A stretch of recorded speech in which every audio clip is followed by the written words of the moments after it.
सन 2012 को मेरे पिताजी एक्सपायर हो गए दोस्तों, और पीछे छोड़ कर गए तो ये आरसीएम बिजनेस। आज उनकी मेहनत के कारण ये रवि शर्मा जो आज आपके सामने खड़ा है, पूरी जिंदगी बदल गई मेरी। आज मेरी लाइफ स्टाइल बदल गई। मेरी कॉलोनी का सबसे बड़ा बंगला मेरा है। हेलो, मेरी कॉलोनी का सबसे बड़ा बंगला मेरा है आरसीएम के कारण। मेरी कॉलोनी की सबसे लंबी कार मेरे पास है आरसीएम के कारण। हेलो, महीने के 15 दिन 32,000 फुट की ऊंचाई के ऊपर लंच, ब्रेकफास्ट और डिनर करता हूं मेरे दोस्त। 32,000 फुट की ऊंचाई, समझ गए? समझ गए? ये जिंदगी इस बिजनेस ने मेरे पिताजी की मेहनत के कारण मेरे को दी। आज जब अपनी कॉलोनी से अपनी लंबी कार लेके निकलता हूं तो पड़ोस वाले अंकल अपने बेटे को थप्पड़ मार के बोलते हैं कि तूने जिंदगी में क्या किया, इस रवि को देख कितनी लंबी कार में घूम रहा है। तो पड़ोस वाला बेटा अपने पापा को बोलता है कि पिताजी थप्पड़ तो मार दी, बहुत अच्छी बात है। आज से लगभग 16 साल पहले इसके पापा आरसीएम बताने आए थे। जब समझ में नहीं आया था क्या, तब समझ में आ जाता तो आज मैं भी कार में घूम रहा होता।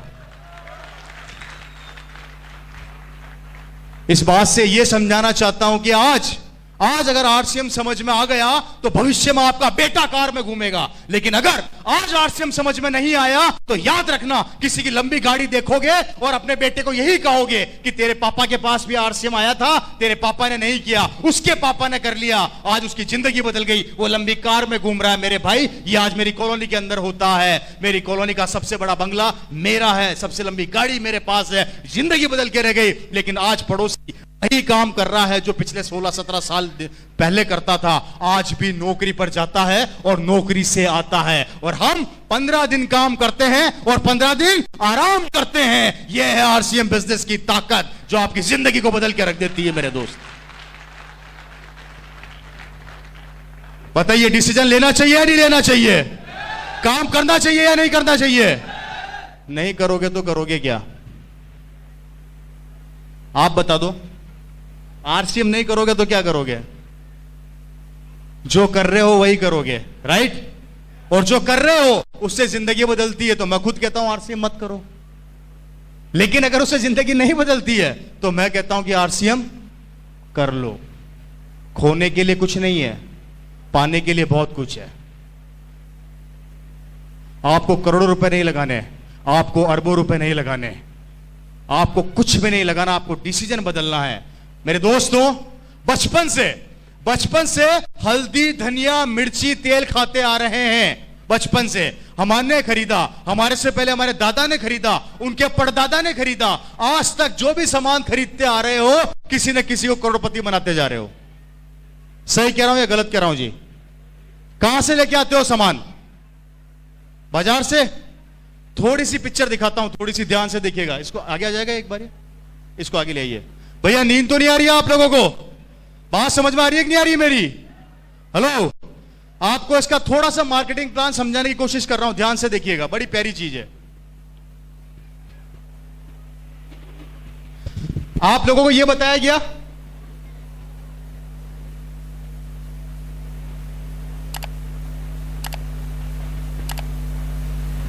ऐसे बताते हैं हम लोग, यही बताते हैं जी। 10 रुपए की, सॉरी 5 रुपए की चीज बनी, 10 रुपए में मार्केट में बिक गई, यही बताते हैं हम लोग। 5 रुपए बिचौलियों के पास चला गया, यही बताते हैं हम लोग। थोड़ा ध्यान से देखिएगा, थोड़ा ध्यान से। हमारे देश की आबादी कितनी है?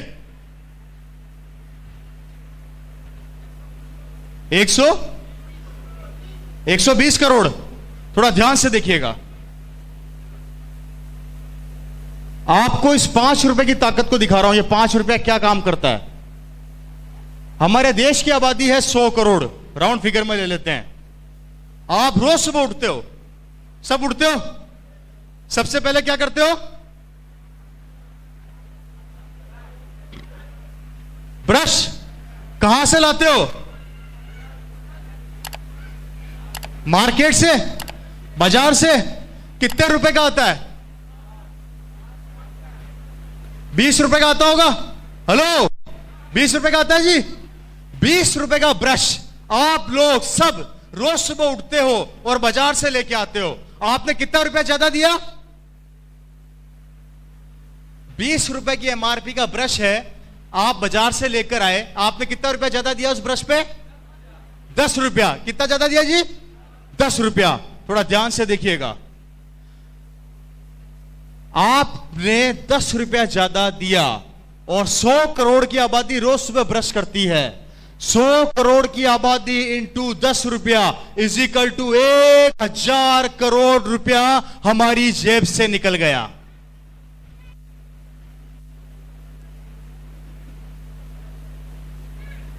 कैसा लगा? आप ब्रश खरीदा है तो उसके ऊपर क्या लगाओगे? पेस्ट। पेस्ट कहां से लेके आते हो? बाजार से। 30 रुपए का पेस्ट आता है, 15 रुपया ज्यादा दिया और वही 100 करोड़ की आबादी ने फिर ब्रश किया। 15 रुपया इज इक्वल टू 1500 करोड़ रुपया हमारी जेब से फिर निकल गया। कैसा लगा भाई? बात समझ में आ रही है कि नींद आ रही है भाई? है जी? आ रही है ना? कितना रुपया निकला?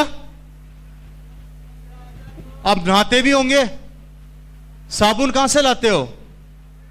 फिर बाजार से लेके आते हो। मेरी बात को ध्यान से समझना मेरे भाई, हम सुबह से शाम तक कम से कम हजारों प्रोडक्ट बाजार से लेकर आते हैं, जिसका नतीजा देखो क्या होने वाला है।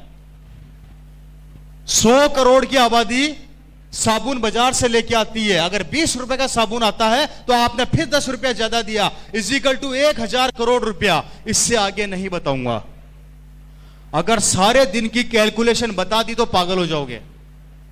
आप सिर्फ उठे, आपने ब्रश किया, उस पे पेस्ट लगाया और नहाए, हमारी जेब से पैसा निकला लगभग 3500 करोड़ रुपया।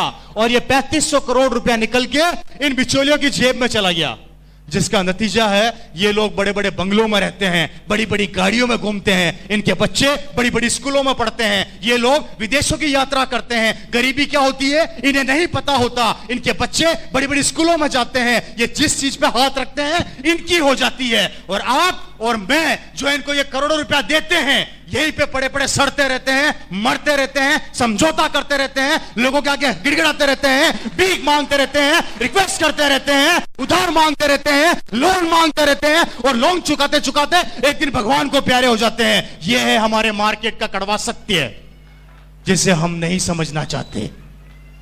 कैसा लगा?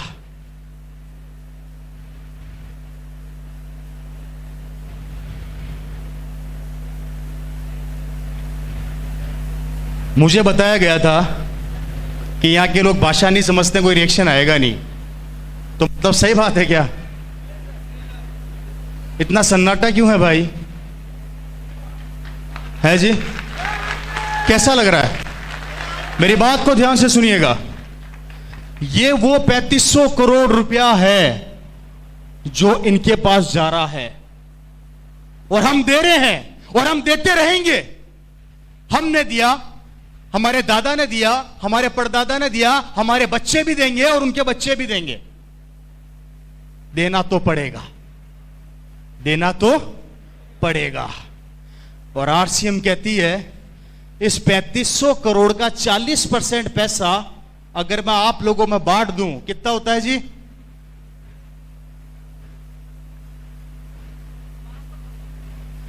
राउंड फिगर में ले लेते हैं 1200 करोड़ रुपया।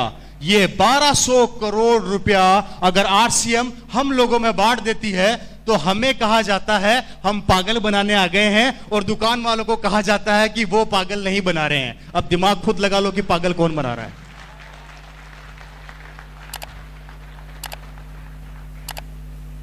पैसा तो जाएगा, इस दुकान से नहीं खरीदोगे तो उस दुकान से खरीदोगे, पैसा तो देना पड़ेगा। और जब देना ही है तो आरसीएम क्यों ना दो मेरे भाई?